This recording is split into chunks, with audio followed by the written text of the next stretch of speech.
Hello, beautiful people. Good morning all over the world.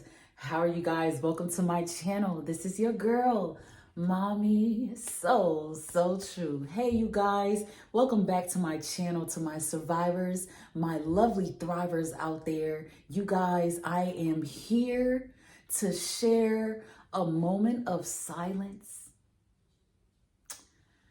and a moment of truth for us empaths, us survivors, us thrivers, the ones who got away, us real ones, us chosen ones, the ones who made it out of a situation with a narcissist.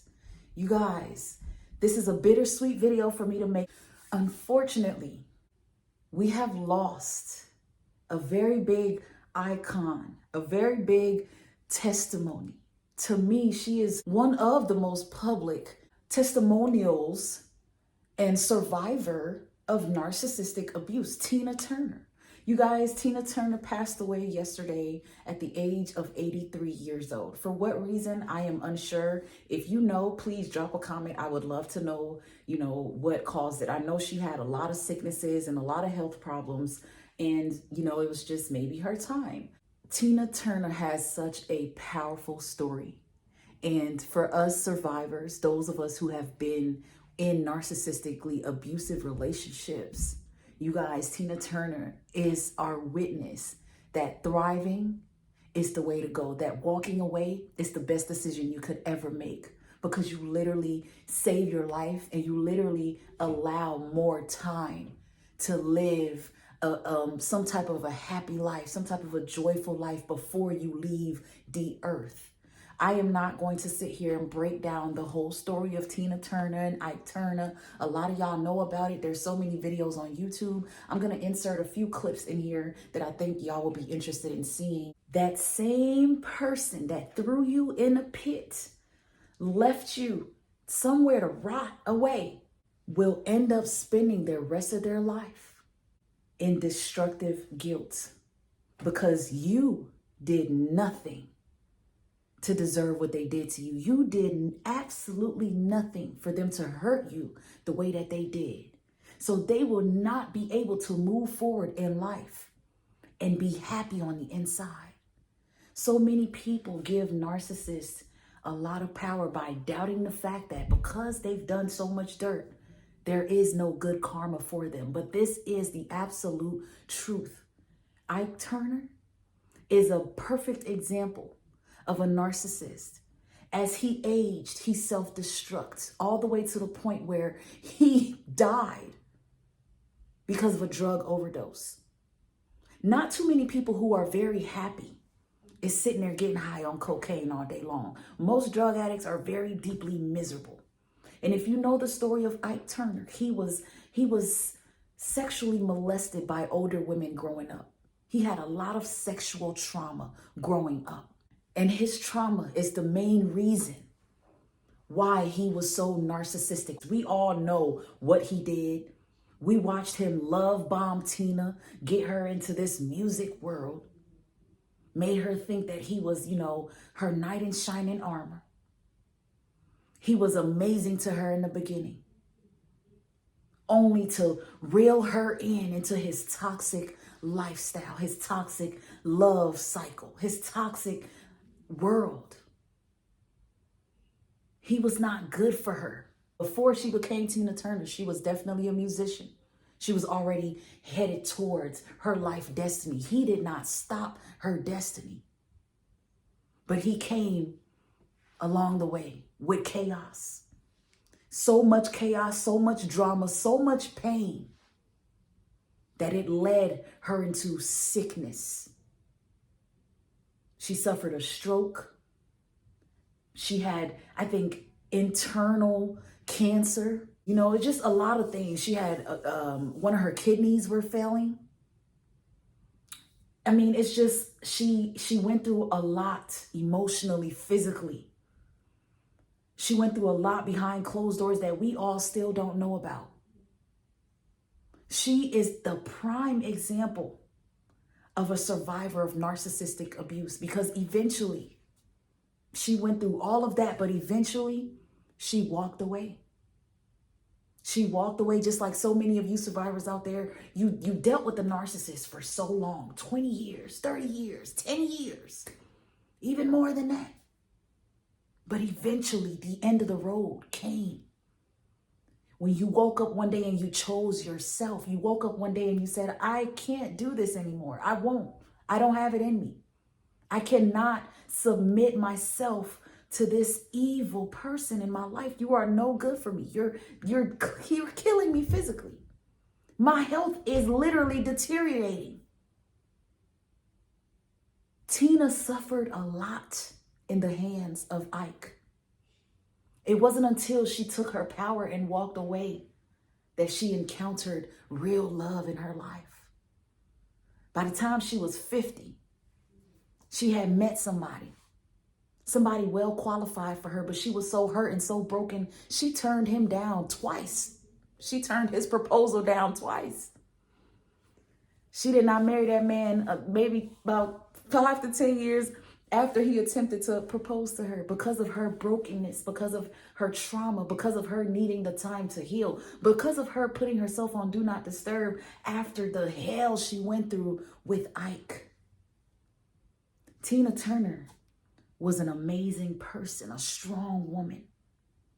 Nobody is weak just because they stay in a relationship with a narcissist. Nobody is weak just because they ended up with a narcissist for years and for decades. It doesn't make you weak. They were just part of your life story. They were just part of a few chapters in your life. But if they are not your final destination, it's up to you to recognize it, take your power, and get the hell on, even if it's at 40, even if it's at 50, even if you're 65 now. It's not too late. Spend the next 10, 15, 20 years of your life in a more happier place. That's what Tina Turner did. Tina finally built a happier life for herself when she let go of Ike. But this same person who hurt her never had a good or happy life after her. Even 20 years after their relationship ended, 2 marriages later, Ike was still lonely, still on drugs, still depending on drugs, still wishing and looking for another Tina. And she was never nowhere to be found. All the way to his death. He was still unhappy. He was still miserable. He was still a narcissist. Now imagine if Tina would have been one of those who, for better or for worse, till death do us part, literally, for the sake of a marriage, I'm going to stay with you for the rest of my life. She wouldn't have enjoyed the last few years of her life in a happy, healthy relationship, because that is what she ended up walking into while she was healing. Someone saw her, loved her, and loved on her hard. That man never gave up on her. Stood by her side to the point where he gave her one of his kidneys because one of hers was failing. He exhibited true love to her, something that she yearned for, something that she craved, because she came from a toxic background just like you and I. She did not come from a life of happy mom and dad, happy home, happy wife, happy husband. She never saw that. So her life journey had some bumps, but those bumps all created the beautiful Tina Turner that we all know and that we all saw and that we all have seen now and that we all can now allow to rest in peace.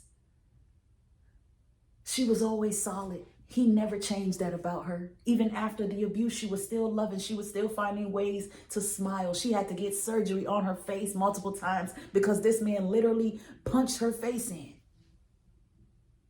But she still found a way to love because he could never take that away from her. He could never take her true good character away from her because she was not the problem. He was. In spite of her trauma and her issues, he was the problem because he could not be dealt with. She couldn't, work nothing out with him. He was immature. He was a liar. He was an angry little boy that hid behind fame and music. And her story resonates with me so much because I'm like, oh my God. Wow. On so many levels, I resonate with her. And I know that so many of my survivors are like, yeah, man or woman, you can relate to Tina's story. You can relate to the fact that a narcissist teaches you what's love got to do with it. That's what it takes for you to walk away when you finally realize what's love got to do with it. Tina is one of our biggest examples to surviving and thriving out of and after narcissistic abuse. When she left Ike, she endured a lot of pain. She felt all of the aftermath of the abuse. Her body gave up in certain ways. She had to get surgeries. She went through a lot of different sicknesses that were unexplainable. And it's all because of the emotional trauma and the abuse that she withheld and that she endured and went through the whole time she was with that man. But when she took her power back, she was happier. Even after the surgeries, she was happier. She had peace. There's nothing like peace. There's even more peace to have when the narcissist ends up self-destructing to the point where they take themselves out. I damn near basically committed suicide. He killed himself on those drugs. That's how miserable he was. Once you left the life of the narcissist, they're never the same anymore. It don't matter how many new supplies come in, how many times they get married, what kind of wealth they look like they have. They're miserable inside and they have to live with the guilt of the fact that they hurt you and you did nothing. You did nothing to them. You did nothing wrong. You've loved and you showed compassion even in times when they did not deserve it. And they have to live with that guilt of hurting you because they know they hurt you.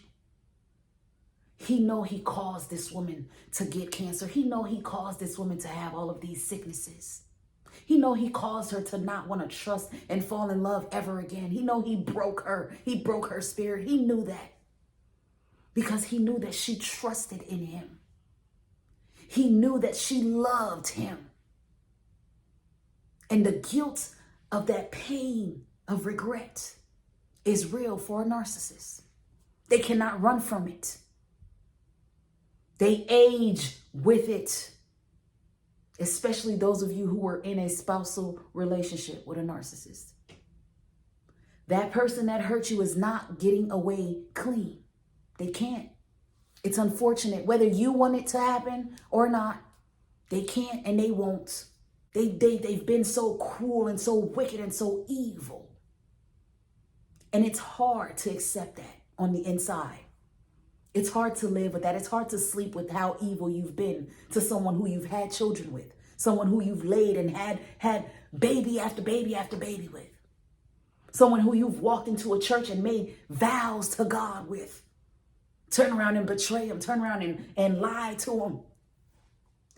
You really cannot live with that. A lot of y'all really believe that a narcissist don't regret nothing and they don't care.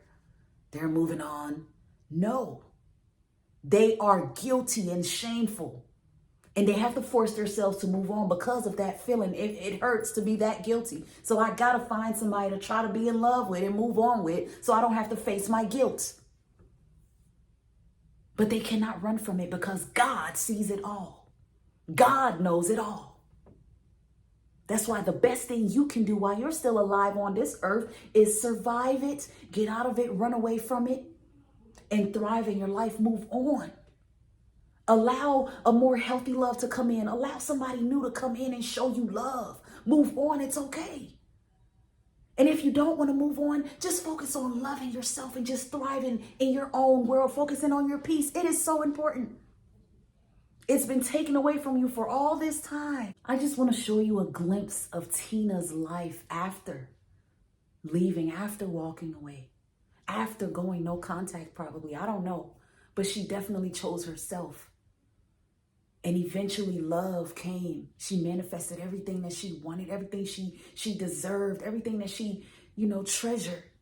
The type of man that she needed and wanted.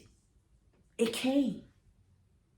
She's a living witness that you can do this. Let's watch this quick clip, you guys. Man that I'm looking for, he has to be a very strong man, wear actually the trousers, but yet not to dominate me. We met at a Düsseldorf airport. Her manager asked me to pick up Tina. And he had his arms out. He said, hello. I stepped back 2 steps because I didn't know who he was. Roger said to me, Tina, you ride with Irving. And I wanted to go, yay. When he found out that I liked him, he came to America. And that was the beginning of our relationship. You'd asked to marry when she turned 50. Twice, yes. Yeah. I was trying to show Tina my commitment. When a woman turns 50, she should have a commitment from her partner. I proposed and asked the question wrong. Will you marry with me? I was committed. I went down on my knees, had my ring ready, and I had everything ready, and it could have happened that Tina would have said yes. I didn't know. Sort of said nothing and then strung you along for 23 years. Yeah, but I mean, that was okay with me. Even though he asked me, I didn't think it was real. I didn't believe him. How many years later, darling, we got married? What is that? It's love. It's electrical charge. I still have it. And even though when I left her 2 hours ago, 3 hours ago this morning, I still have that feeling. I feel very warm about this. I feel loved, feeling secure. Look, a touch, sometimes just holding hands through the night. A togetherness, the knowingness of peace, finally, that you don't have to worry. I don't worry about anything. They hate themselves for what they did to you. Whether they are admitting it or not, they do. They got to live with the guilt and the pain that you actually left, that you actually got away, that they really let you slip through their fingers, because that proves to them how weak they are.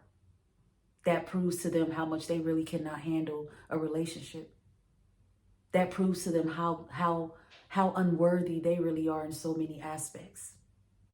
But you guys, I'll leave it right here until next time. Thank you for watching.